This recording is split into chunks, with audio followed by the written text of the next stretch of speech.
Hello అండి, welcome to my channel హరిత Kaveti vlogs. ఈరోజు కర్రీ వచ్చేసి బీన్స్ ఫ్రై చేశానండి. ఇది పప్పులకైతే చాలా బాగుంటుంది. దీన్ని ఎలా చేశాను అనేది మనం ప్రాసెస్లోకి వెళ్ళిపోదాం. దీనికి మనకు కావాల్సింది బీన్స్ తీసుకున్నానండి. ఒక హాఫ్ కేజీ బీన్స్ తీసుకున్నాను. ఒక 2 ఆనియన్స్, ఒక 5 పచ్చిమిర్చి, కరివేపాకు, కొత్తిమీర తీసుకున్నాను. ఇప్పుడు మనం ఒక బాండీ పెట్టుకొని ఒక 4 టేబుల్ స్పూన్ ఆయిల్ పోసుకున్నాను. తర్వాత అది కొంచెం వేడైన తర్వాత మనం ఇప్పుడు ఆయిల్ అనేది వేడైందండి. ఇప్పుడు మనం ఆనియన్స్ అనేది వేసుకున్నాము. ఆనియన్స్, పచ్చిమిర్చి, కరివేపాకు అన్నీ మంచిగా ఫ్రై చేసుకోవాలి ఆయిల్లో. కొంచెం హై ఫ్లేమ్లోనే పెట్టుకొని మంచిగా ఫ్రై చేసుకోవాలి.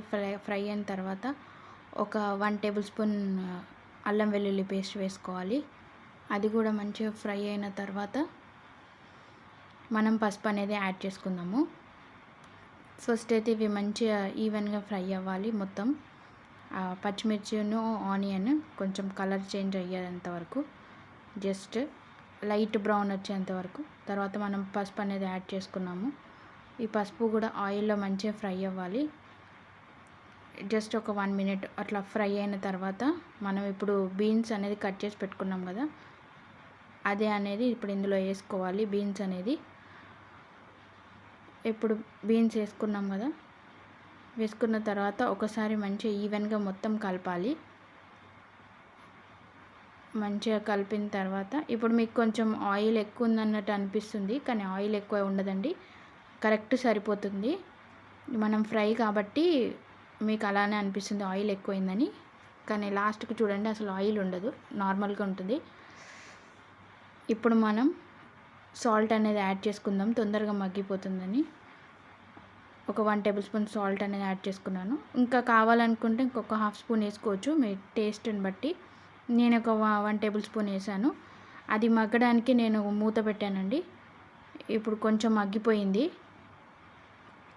కొంచెం లైట్గా బీన్స్లో ఉన్న కొంచెం వాటర్ అనేది వస్తుంది. మనం ఏం వాటర్ అని యూజ్ చేయని అవసరం లేదు, తొందరగానే ఉడికిపోతుంది. అది మంచి మూత పెట్టాం కాబట్టి తొందరగా ఉడికిపోతుంది, మగ్గిపోయింది. ఇప్పుడు మళ్ళీ ఒకసారి కలుపుకొని మళ్ళీ ఒకసారి మూత పెట్టుకోవాలి. మళ్ళీ ఒక 5 మినిట్స్ అయినాక మళ్ళీ మూత తీసి మళ్ళీ ఒకసారి కలుపుకోవాలి. ఇప్పుడు చూడండి, మళ్ళీ ఒకసారి ఈవెన్గా మంచిగా మొత్తం కలుపుకున్న తర్వాత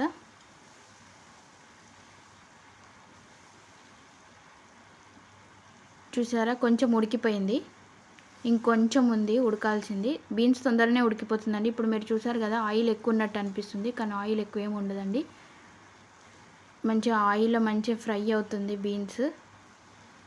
ఆల్మోస్ట్ మొత్తం మగ్గిపోయింది, ఇంకొక 20% ఉంది. ఇప్పుడు మళ్ళీ ఒకసారి మనం కలుపుకొని మూత పెట్టేసుకున్నాం అనుకో, మళ్ళీ ఒక 5 మినిట్స్ తర్వాత మళ్ళీ మనం మూత తీసి మళ్ళీ ఒకసారి చూస్తే సరిపోతుంది. ఇప్పుడు చూసారా మొత్తం ఉడికిపోయి మొత్తం మగ్గిపోయిందండి, కలర్ చేంజ్ అయింది, మగ్గిపోయినట్టు మీకు తెలిసిపోతుంది కదా కర్రీ మొత్తం. ఇప్పుడు కరివేపాకును మళ్ళీ కొంచెం ఉన్న కొత్తిమీర కూడా వేసాను. ఇప్పుడు ఒక 1 టేబుల్ స్పూన్ కారం అనేది యాడ్ చేశాను. ముందే మనం కారం అనేది యాడ్ చేసుకుంటే ఫ్రై కాబట్టి ఆయిల్ అంతా కింద ఉన్న దానికి అంటుకొని కర్రీ అనేది టేస్ట్ అనేది చేంజ్ అయిపోతుంది. సో అందుకే నేను కారం అనేది ఎప్పుడైనా లాస్ట్కి యాడ్ చేస్తాను, మొత్తం అయిపోయినాక తర్వాత. ఇప్పుడు మొత్తం కంప్లీట్ అయిపోయింది. ఇప్పుడు మనం కారం యాడ్ చేసాం కాబట్టి ఇంకొక 5 మినిట్స్ ఉంచి మనం తీసేసుకుంటే అయిపోతుందండి. ఇప్పుడు ఇంకొక 5 మినిట్స్ కలుపుకొని అలా ఒక సిమ్లో ఒక మూత పెట్టేసుకొని మనం ఒక 5 మినిట్స్ ఆగామనుకోండి, కర్రీ అనేది రెడీ అయిపోతుంది. చూసారా ఇప్పుడు మొత్తం అయిపోయింది. ఆయిల్ ఉందా? ఆయిల్ అనేది ఉండదు. మనకి ఇంతకుముందు అలా అనిపించింది, అది మగ్గుతుంది కాబట్టి ఆయిల్ అనేది మీకు ఎక్కువ ఉన్నట్టు అనిపిస్తుంది, కానీ ఆయిల్ ఎక్కువ ఉండదండి, కరెక్ట్గా సరిపోయింది. చూసారా బీన్స్ కర్రీ, బీన్స్ ఫ్రై చాలా అంటే చాలా టేస్టీగా వచ్చింది. ఇది పప్పులో కనుక తింటే చాలా బాగుంటుంది. చూసారా ఇప్పుడు బీన్స్ ఫ్రై అనేది రెడీ అయిపోయిందండి. తీసి వేరే బౌల్లోకి సర్వ్ చేసుకున్నాను. చాలా అంటే చాలా సింపుల్, ఈజీగా చేసుకోవచ్చు ఎవరైనా సరే. మీకు కనుక ఈ వీడియో నచ్చినట్టయితే లైక్ చేయండి, షేర్ చేయండి, సబ్స్క్రైబ్ చేయండి.